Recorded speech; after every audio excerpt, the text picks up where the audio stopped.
Ja mislim da pre svega svima dobroveče. Hvala što ste ostali ovako kasno. Dokaz da vas interesuje ono što se desilo kao epilog ovog festivala, to su nagrade, a to možda i nije najvažnije, je to što ste svi tu u ovaj kasni sat, a to se dešava samo na još 2 festivala u Srbiji koliko ja znam. A vi ste treći i vi ste u 3 najbolja festivala u ovoj državi sigurno. I pokazala je to i publika užička i meni je jako drago da sam bio evo prvi put u Užicu. Obično me Zoran smeštao po okolini. Sad sam upoznao i grad. Ja sam izuzetno zadovoljan selekcijom. To je jedan poseban izbor i žao mi je što ja nemam u određenom smislu uvid u neke produkcije koje sam evo ovde imao prilike da vidim. To se tako dešava, se bavite određenom vrstom teatra i opet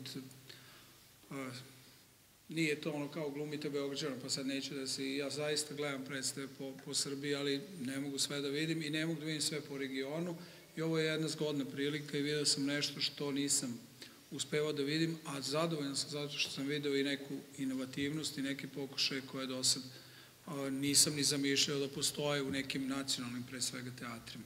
To je jako značajno, a mislim da ovaj festival upravo ima taj smisao da neguje, pre svega, tu priču o ovom našem regionu, ali i da malo iskoračuju u neku tu slobodniju formu, ako smijem tako da kažem, u ovaj kasni sat. Tako da, eto, mnogo vam se zahvaljujem što ste pratili ovaj festival, mnogo vam se zahvaljujem što ste tu, zahvaljujem se kolegama sa kojima smo lepo radili. Znate, nije rezultat jednog rada jedinstvenost žirija i sad kao bi bilo super da su sve nagrade donete jednoglasno. To je nešto što je naše sagledavanje onoga što smo mi ovde videli. Mnogo bi bilo lakše doneti jednoglasnu odluku zato što bi onda verovatno bila jedna predstava ili možda 2 koje valjaju. Ovde je bilo više predstava i zbog toga je ovakva jedna uslovno rečena razvođenost, ali verujte da smo mi vrlo brzo doneli odluke, malo nam je više vremena trebalo da odštampamo ova obrazloženja.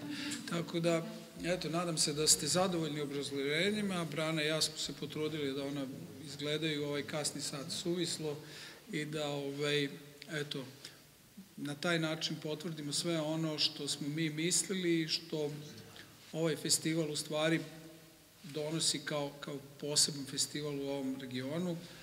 A evo samo na kraju, svaki festival svom gradu donese oreal prestonice kulture. Vi ćete to biti sledeće godine, ali vi ste bili i ovih 7 dana prestonice kulture Srbije.